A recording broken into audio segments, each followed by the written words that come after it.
রাসূল যেন বলছে, উম্মত আমি তোকে জান্নাতের পথ দেখাইতে চাইছিলাম, কিন্তু এত কিছু করার পরেও কোনোভাবেই যেহেতু গুরুত্ব দিলা না, এই জন্য রমজানের লাস্ট টাইমে জিব্রাইল ফেরেশতা আয়েশা নবীজির কাছে বলছে, ইয়া রাসূলুল্লাহ, এত সুযোগ সুবিধা সম্বলিত, এত ফজিলত, এত বৈশিষ্ট্য, এত মর্যাদা, এত কিছু শুনবার পাওয়ার পরেও যেই নাফরমান রমজান মাসে জাহান্নাম থেকে মুক্তি নিল না, গুনাহ ছাড়লো না, জাহান্নামের থেকে বাঁচলো না, জান্নাতের আমল করলো না, তার উপরে আল্লাহর লানত, তার উপরে আমি জিব্রাইল সহ কোটি কোটি ফেরেশতার লানত, খোদার কসম বাপ। তো রাসূল তখন গিয়া বলে ফেলছে, আমিন, আল্লাহ আমিও মেনে নিলাম, এই অসভ্যের উপরে আমি মুহাম্মদের লানত।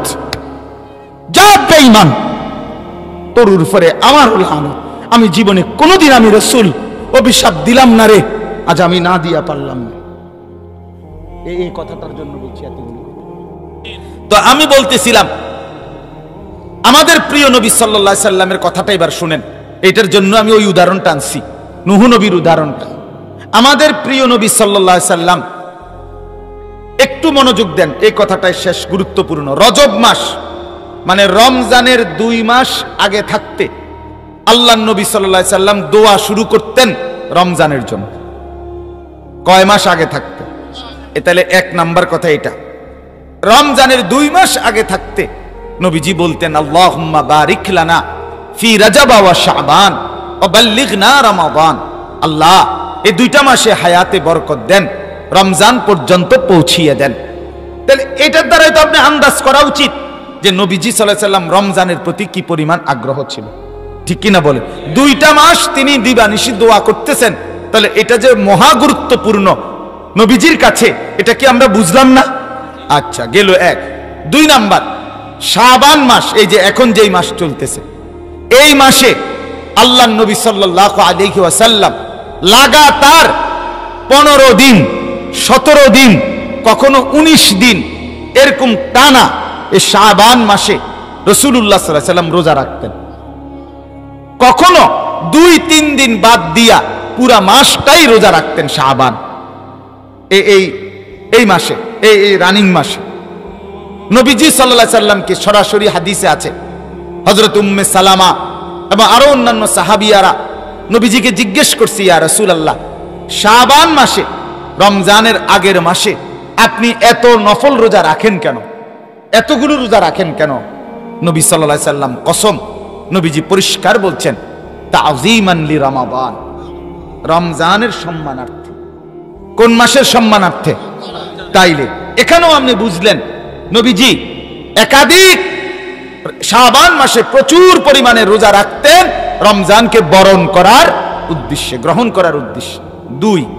3 নাম্বার, ফাজাইলে আমালের মধ্যে দাওয়াত ও তাবলীগের সাথীরা যেই কিতাব পড়ে মসজিদে তালিম করে, শাইখুল হাদিস হযরত মাওলানা জাকারিয়া রাহমাতুল্লাহ আলাইহির লিখিত কিতাব ফাজাইলে আমালের মধ্যে আছে, আরো সব কিতাবে আছে। তো ওইখানে ফাজাইলে রমজান, ওইখানে পরিষ্কার প্রথম যে হাদিসটা ফাজাইলে রমজানের মধ্যে উল্লেখ করছে, নবী সাল্লাল্লাহু আলাইহি সাল্লাম শাবান মাসের শেষে রমজানের পূর্বে, কখন? রমজানের পূর্বে হযরত সালমান ফারসি রাদিয়াল্লাহু তাআলা আনহু থেকে বর্ণিত, তিনি বর্ণনা করেন রাসূলুল্লাহ সাল্লাল্লাহু আলাইহি সাল্লাম সব সময় শাবান মাসের শেষে, রমজানের পূর্বে, রমজানের চাঁদ উঠবার আগেই রমজানের ফজিলত, গুরুত্বের উপরে লম্বা হাদিস সাহাবীদের সামনে বক্তব্য, খুতবা আকারে পেশ করতেন, লম্বা বলতেন। ফি আখির ইয়াউমিন মিন শাবান, হযরত সালমান বলছে, নবীজি কথা শুরু করতেন, লম্বা একটা হাদিস আছে ওখানে, নবীজি শুরু করতেন, লাকাদ আযাল্লাকুম শাহরুন আযীম মুবারাকুন, সাহাবীরা শোনো, তোমাদের মাথার উপরে আসতেছে একটি সুমহান বরকতময় মাস।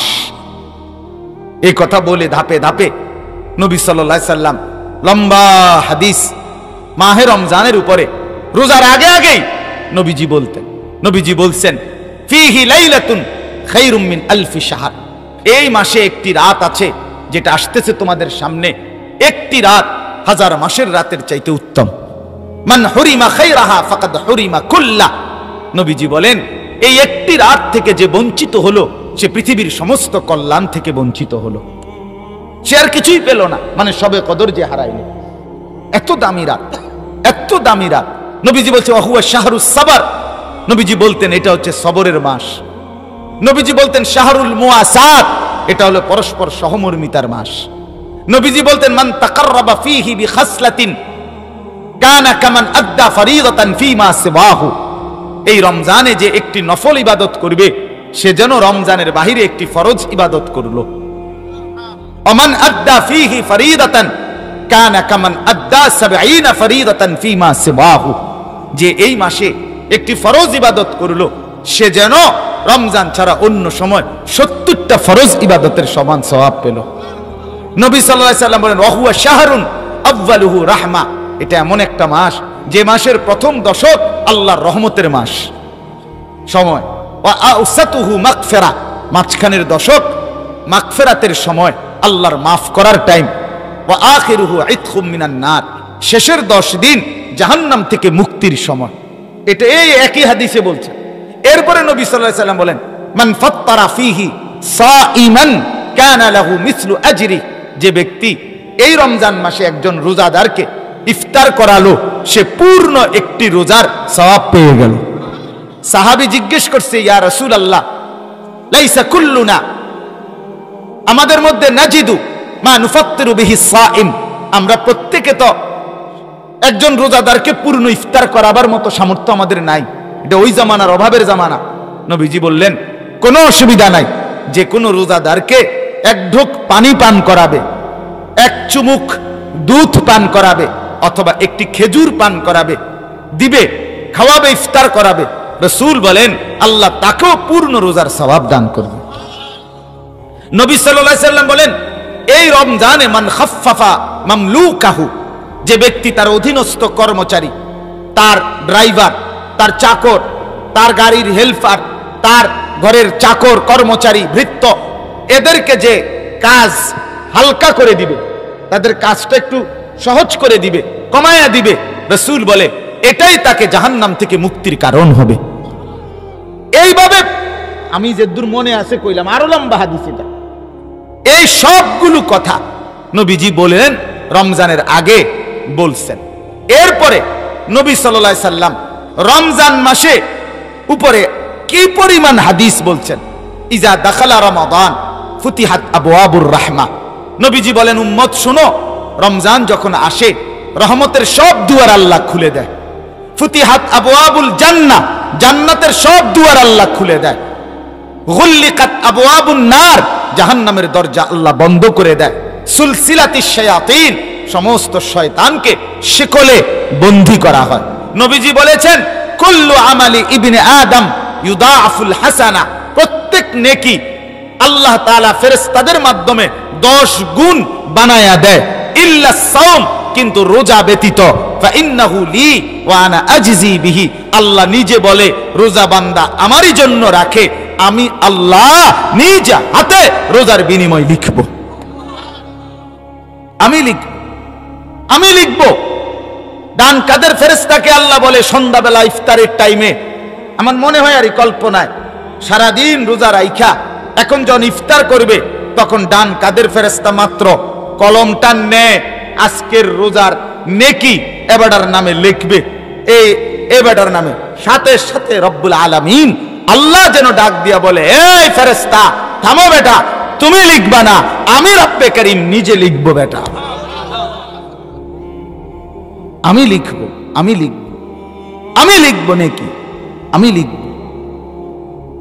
এইভাবে রাসূলুল্লাহ সাল্লাল্লাহু আলাইহি ওয়াসাল্লাম বলেছেন আসসিয়ামু জুন্নাহ, রোজা হচ্ছে জাহান্নাম থেকে মুক্তির ঢাল স্বরূপ। রাসূলুল্লাহ সাল্লাল্লাহু আলাইহি ওয়াসাল্লাম বলেছেন, রাসূলুল্লাহ বলেন লা খালুফু ফামিস সাইম আতয়াবু ইনদাল্লাহি মিন রিহিল মিস্ক, রোজাদারের মুখের দুর্গন্ধ আল্লাহর কাছে মিশকের ঘ্রাণের চাইতে বেশি প্রিয়, পবিত্র। কত ভাবে রে বাপ, সবগুলো হাদিস যদি ধরে ধরে একটা একটা পড়ে শোনাইতে পারতাম আপনি বুঝতেন যে কি পরিমাণ মর্যাদা, কি পরিমাণ ফজিলত, কি পরিমাণ বৈশিষ্ট্য, কি পরিমাণ গুরুত্ব।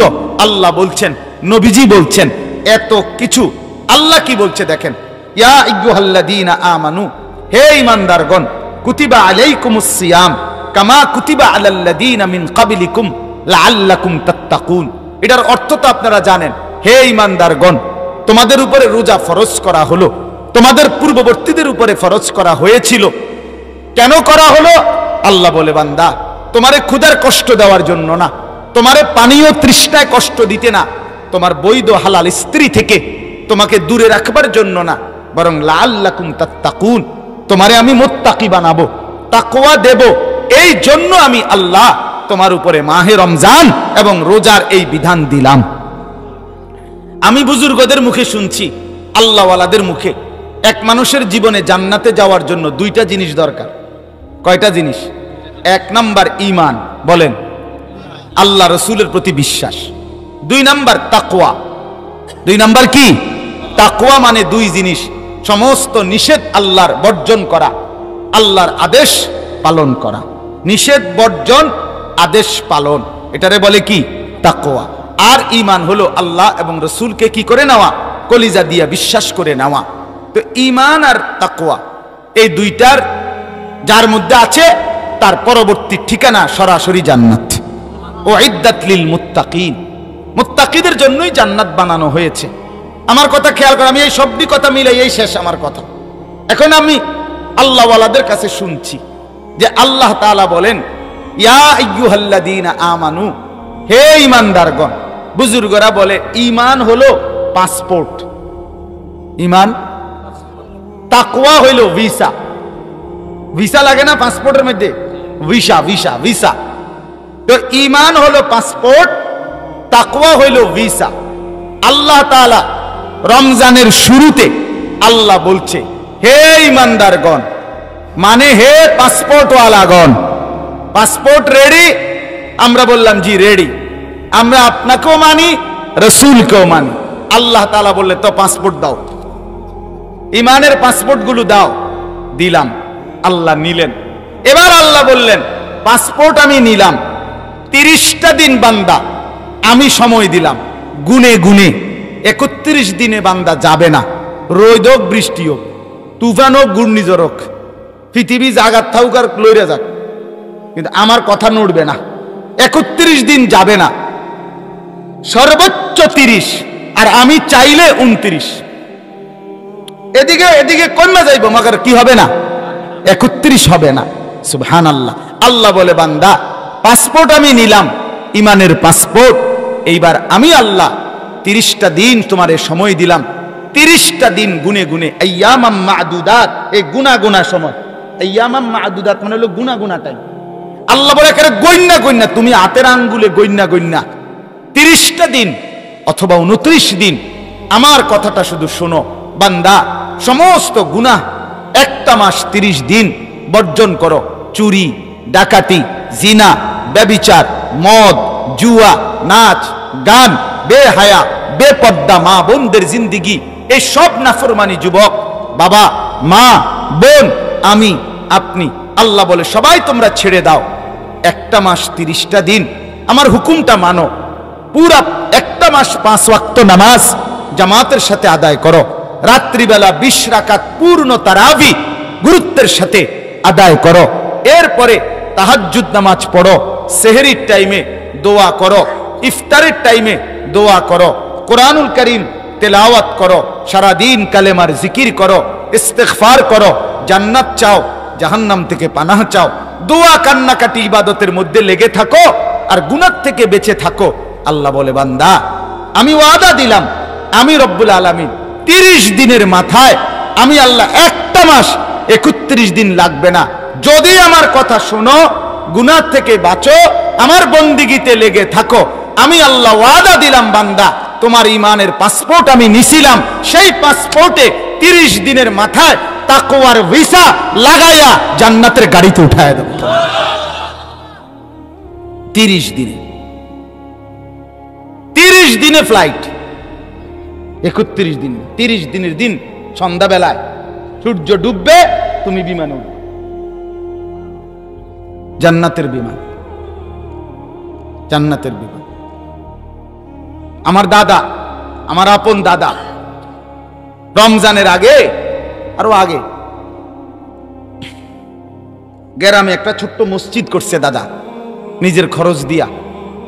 রমজানের আগে মসজিদের কাম শেষ করছিল, কইরা রমজান আসছে, পুরাটা মাস দাদা রোজা রাখছে, রাইখা আল্লাহর ইবাদত বন্দিগি করছে। দাদা সাধারণ মানুষ ছিলেন, আলেম ছিলেন না, এই কৃষি কাজ টাজ করতেন, ক্ষেত খামার করতেন। তো দাদা রমজান মাসের শেষে, রোজা হয়েছে, শেষ হয়েছে, ঈদের দিন ঈদের নামাজ পড়ে আইসা আমার দাদা আমার চাচারে বলছে যে, হোসেন, আমার চাচার নাম, আমার একটা রিস্কা আইনা দে, আমি শ্বশুর বাড়ি যাব।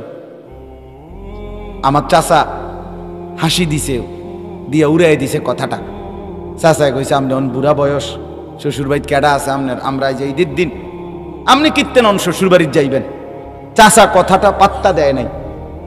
আমার দাদা, আমার চাচাতো ভাই, ছোট 8-10 বছরের, তারে একটু পরেই হাতে ধইরা লাঠিটা নিয়া, কসম আমার দাদা বলছে, নাতি তোর আব্বাই যেহেতু আমার রিস্কা আইনা দিল না, নাতি আমি আজকে শ্বশুর বাড়ির জামুই, তুই আমার লগে চল। এমনি ধইরা নাতিরে লইয়া আমার দাদা, কাছাকাছি না দাদার শ্বশুর বাড়ি ছিলেন, লাঠিটা ভর করে দাদা হাঁটতে শুরু করছে।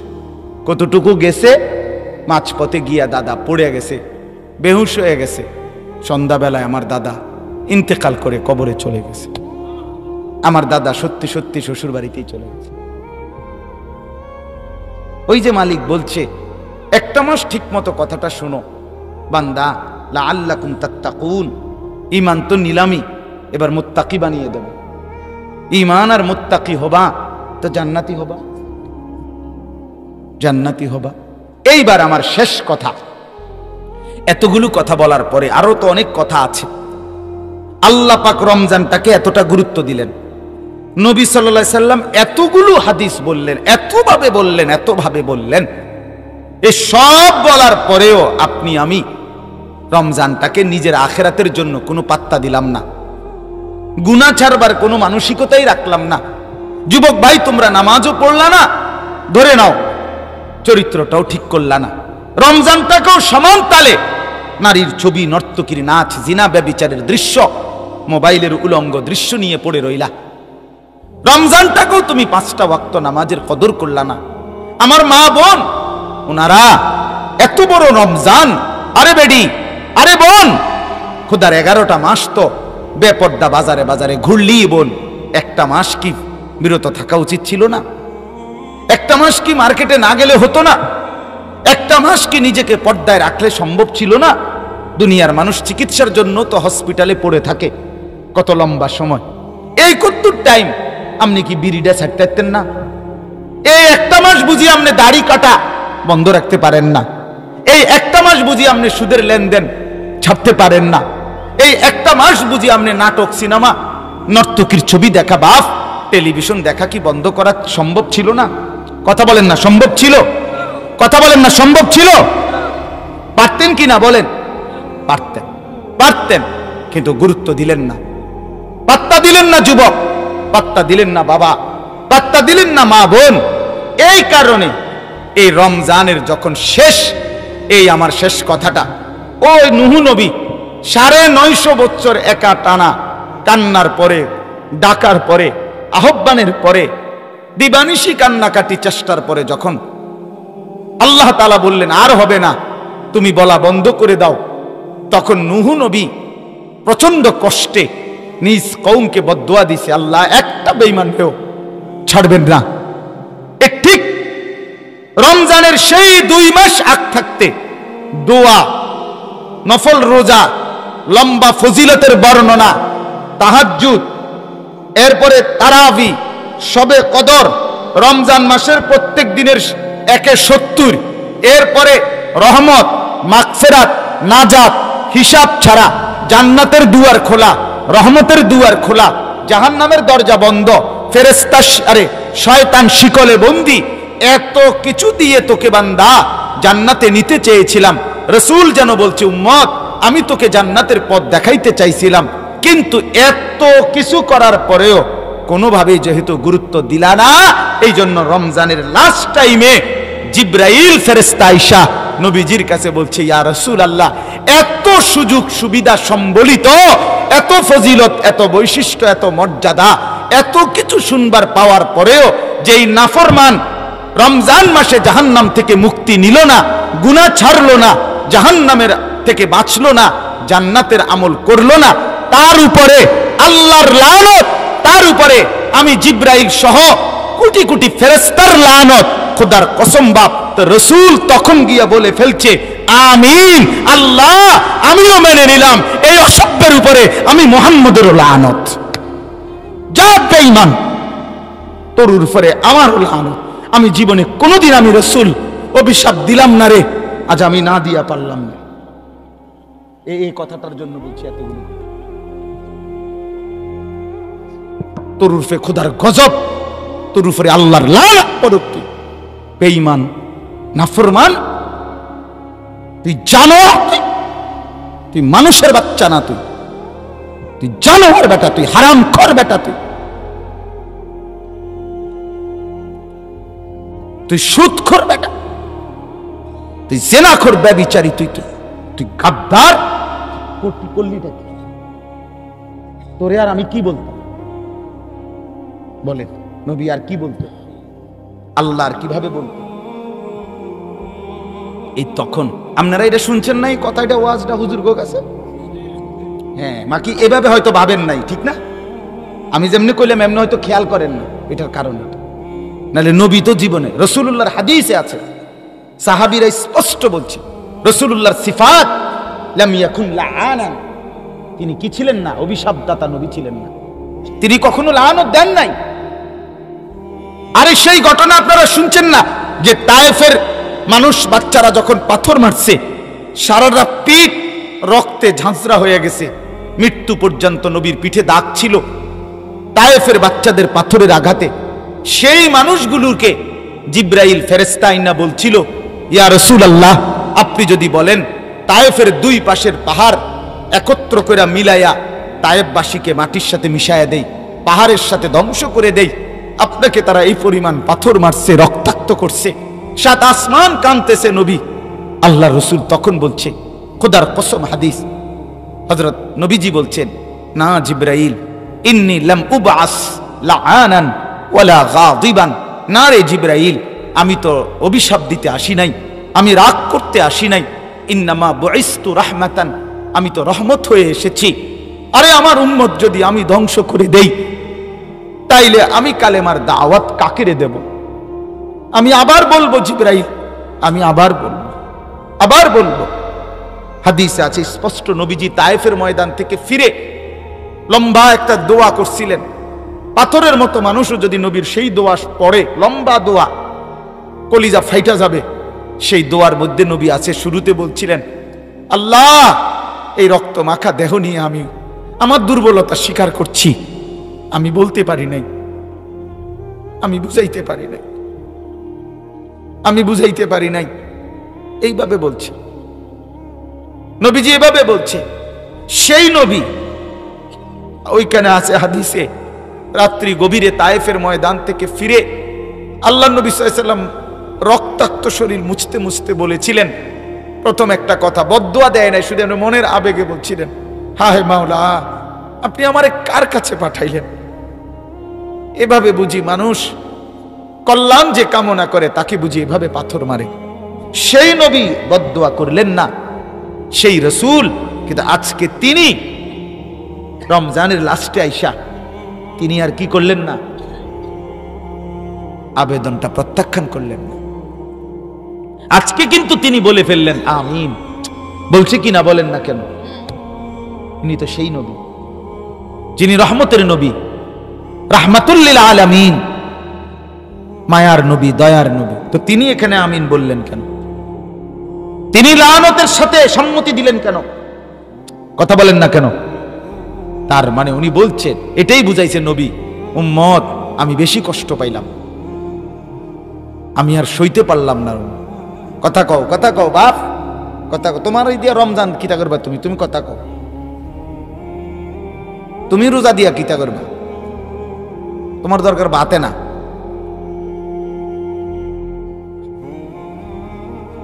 অসংখ্য ছেলে ফেলের আছে যে ইস্যু ইডি আমার মোবাইল আছে আর আমি আছি খালাস। আমার কাছে মোবাইল আছে মানে পৃথিবীর সমস্ত বেডি আছে, আর কি তা আমার আর অসুবিধা কি? আহা বাপ, রাত ঠিকই ফুরিয়ে যাবে, কথাও শেষ। আমার অনেক টাইম হয়েছে, লম্বা সময় হয়েছে। মনের আবেগেই বললাম, আমার মহব্বতের অনেক মানুষ আসছে, এই জন্য আমি একটু বেশিই বলছি আজকে। আমার 2 ডাক্তার সাহেব আসছেন, মোহরি সাহেব আমি আজ থেকে 8 বছর আগে এই ক্যান্টনমেন্ট, আমি ময়নামতি সাহেবের বাজার অঞ্চলে একটু জায়গা কিনছিলাম, 9 শতক জায়গা। তখন আমার জায়গার সমস্ত কাজ, দলিলের সমস্ত বিষয় আদি, দলিলগুলো দেখে দেওয়া, আগের মালিকের খারিজ করে দেওয়া সহ সব কিছু তিনি করে দিয়েছেন। আজকে আমি দেখে অবাক হয়েছি। বসে আছেন, এখনো বসে আছেন। আল্লাহ তাআলা ওনাকেও হায়াত দারাজ করেন। আপনারা সবাই আমাকে মহব্বতের, তো এই ভালোবাসার টানে বললাম, কথাগুলো লম্বা করলাম। রাসূলুল্লাহ সাল্লাল্লাহু আলাইহি ওয়াসাল্লাম বলছেন, তার উপরে আল্লাহর লানত, আল্লাহর লানত, সমস্ত ফেরেশতার লানত, নবী মুহাম্মদেরও লানত, যে রমজানকে কদর করে না। কাকে কদর করে না? অতএব শেষ কথা, আমিও আমার সবটুকু আবেগ দিয়ে যে দুঃসামর্থ্য কুলাইল বললাম, এই আশায় রমজানকে সামনে রেখে প্রত্যেকে ইনশাআল্লাহ নিজের জীবন পরিবর্তনের সিদ্ধান্ত নেন। যুবকরা, নামাজ পড়ার একটা মজবুত সিদ্ধান্ত নাও। জীবনটা নষ্ট করো না বাপ, জীবনটা নষ্ট করো না। 5 ওয়াক্ত নামাজ পড়ো, বরবাদ হয়ে যাইও না বাপ। তুমি নষ্ট হইলে কিচ্ছু হবে না কারো, তোমারই ক্ষতি হবে। মা বোন যারা আছেন পর্দার আড়ালে, মা, আল্লাহর দোহাই আপনাদের এই ছোট ভাই আপনাদেরকে অনুরোধ করলাম, রমজান মাসটা বাজারে মার্কেটে শপিংয়ে যাইয়েন না, দয়া করে রমজানকে কদর করেন। মুরব্বী চাচারা, বাবারা, চা দোকানের আড্ডায় বসেন না, বিড়ি সিগারেট খাইয়েন না, নাচ গান নর্তকীর ছবি দেখেন না। দাড়ি কাটেন যারা, বন্ধ করে দেন এটা, পুরাটা দাড়ি রাখেন, দেখবেন সুন্দর হবে, বরকত পাবেন। হারাম উপার্জন করেন যারা, বন্ধ করে দেন। আল্লাহ তাআলা আমাদের প্রত্যেককে তৌফিক দেন, কবুল করেন। আজকের এই মাহফিলকে আল্লাহ তাআলা কবুল করে নেন। আগামী শনিবার, এই যে শনিবার আসতেছে 2 তারিখ, আমার যে মাদ্রাসা ময়নামতি সাহেবের বাজার, গরু বাজারের পশ্চিমে বিন্দারসর গ্রামের নাম, ওইখানে মাদ্রাসায় মাসিক ইসলাহি মাহফিল আগামী শনিবার দিন। এমনিতে প্রত্যেক মাসের 2য় শনিবার হয়, শুধু এই মাসে মার্চে 1ম শনিবার হবে। 2য় শনিবার আসতে আসতে আল্লাহ হায়াতে বাঁচাইলে আমি উমরার সফরে যাব, আল্লাহর ঘর জিয়ারতে। এই জন্য আগায়া দিছি 2 তারিখ। আপনাদের যাদের সুযোগ হয়, নওজোয়ান ভাই বাবারা, আপনারাও যাওয়ার চেষ্টা করেন। আসর থেকে এশা বয়ান হয়, সকালবেলা 10টা থেকে দুপুর 1টা পর্যন্ত, 12:30 পর্যন্ত মহিলাদের জন্য বয়ান হয় আলাদা। আপনাদের যাদের সুযোগ হয়, আপনারা আমার কাছাকাছি যাওয়ার চেষ্টা করবেন। আল্লাহ তৌফিক দান করে। আপনাদের জন্য সামান্য একটু তাবারুক মেহমানদারির ব্যবস্থা করছে। আমার একটা ছোট্ট অনুরোধ, এই ছোটখাটো যেটুকু কিছু দেয়, এইটার যখন নিতে যায়, তখন কিছু মানুষের, কিছু যুবকের এমন নিকৃষ্ট চরিত্র যে সে এটা নিয়ে এই পরিমাণ কারাকারি চিৎকার করে, সে ভুলে যায় সে মুসলমানের সন্তান, সে ভুলেই যায় সে একজন ভদ্র মানুষ। এই একটা প্যাকেট আপনার নিতে গিয়ে এই পরিমাণ চিৎকার চেঁচামেচি করে যে তার মায়ের পেট থেকে বাইর হইয়া তাদের বংশের কেউ কোনোদিন ভাত তরকারি খাইছে না। এরকম জঘন্য নিকৃষ্ট, এটা একেবারেই বদ অভ্যাস, নিকৃষ্ট কথা মিয়া। অতএব দয়া করে একদম চিল্লা চিল্লি করবেন না, বলেন ইনশাআল্লাহ। যে ভাই তুমি 2টা প্যাকেট নিলা, তুমি অন্যের খাবার কেড়ে নিলা, তোমার এই অসভ্যতার কারণে হতে পারে একটা ছোট্ট মাসুম বাচ্চা পেল না, সে কাঁদবে। আমি একদিন এক মাহফিলে দেখছি, একটা বাচ্চা আপনার এরকম মাহফিলের বিরানি পাইছে না, আমিও গিয়া ঘরে বসছি পাশের বাড়ির, তে একটা মহিলা ঈশা মাহফিলের যে ছেলেরা বিরানি দিছে, বিশ্বাস করেন বেটি এমন কান দেয়া দিছে, কাইদা বলতেছে রে বাপ আমার ফুলাটা বাড়ি গিয়া গইরাইয়া উঠানে কানতেছে একটা প্যাকেটের লেগে, তোরা আমারে যেমনি হোক আমার ফুলাগারের একটা প্যাকেট দে। ছেলেরাও অসহায় হয়ে গেছে যে তাদের কাছে আর একটা প্যাকেটও নেই। আমার এত মায়া লাগছে যে মনটা চাইছে যে কি করতে পারি, ও ছোট মানুষ। এই জন্য ছেলেরা, তোমরা যারা বুঝের ছেলে বাপ, এই অসভ্যতাটা কইরো না। এই সামান্যটুকু খাবারে কিছুই আসবে যাবে না। আরেকজন ও অনেক পিছি পিছি বাচ্চা বসা আছে, ওরা বড় আশা নিয়ে বসে, ওরা তো ছোট অবুঝ, হেয়া এত ওয়াজ কি আর বুঝিনি। এই জন্য সবাই যেন পায়, এই জন্য আমরা কেউ কাউকে কষ্ট দেব না, হুড়াহুড়ি করব না। ঠিক আছে ইনশাআল্লাহ? বলেন ঠিক আছে নি? যুবক ভাই বলো না ইনশাআল্লাহ? আল্লাহ তাআলা তৌফিক দান করেন। দেন কই ইয়া কই নাম আর কিছু কইতে হবে না, আপনি দিতে বলেন, কিচ্ছু বুঝাইয়েন না, বুঝাইতে গেলে দেরি হবে। দেন 1 মিনিটে লাইন লুন লাগতো না, আপনি ঢোকেন, আমি কইতেছি। কেউ নিবে না, কেউ বেশি নিবে না, আপনি দেন তো দেন। 1-2 মিনিটে শেষ হয়ে যাবো ইনশাআল্লাহ। 5 মিনিটে কেউ কথা বলে না, বুদ্ধি দিয়েন না কেউ। দয়া করে এই স্বেচ্ছাসেবক যারা দেয় হেরা বেশি বুদ্ধি দেয়, আপনারা দিতে থাকেন। ভাই দাও, জলদি দেন, একটু একটু ফাঁকা করে দিয়েন যেন আর হাঁটতে পারে। খালাস, দ্রুত দ্রুত, নাই তো আমি মুনাজাত দিয়ে এলাম। দ্রুত করে, দ্রুত।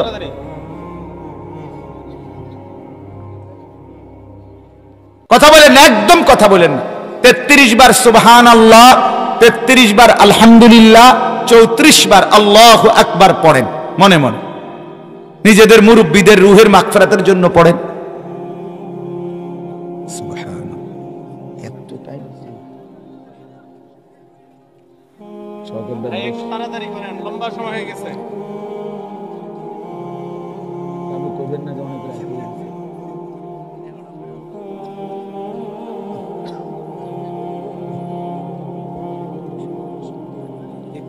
আল্লাহ কবুল করেন।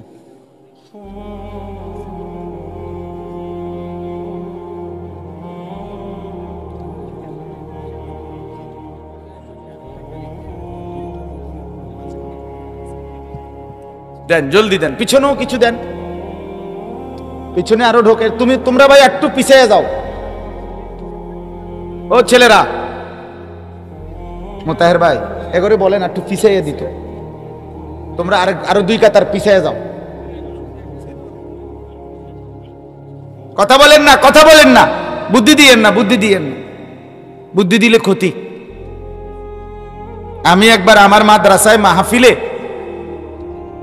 বৃষ্টি হয়েছিল, পরে বুদ্ধির ছোটে মানুষের শেষে মাইকে ঘোষণা দিয়া মাফ চাইছি যে কেউ আর বুদ্ধি দিয়েন না।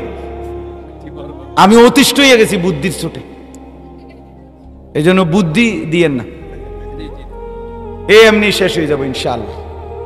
ও মেহমান যারা আছে মেহমানদেরকেও দিয়েন।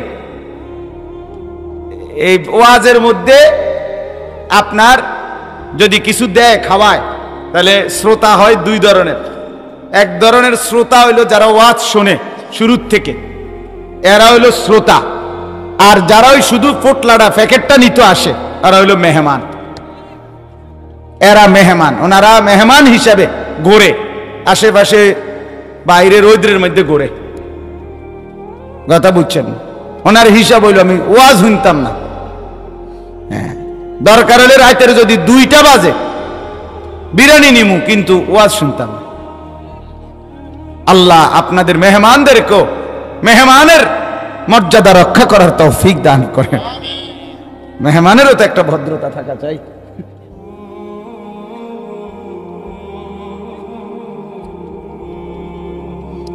আল্লাহুম্মা সাল্লি আলা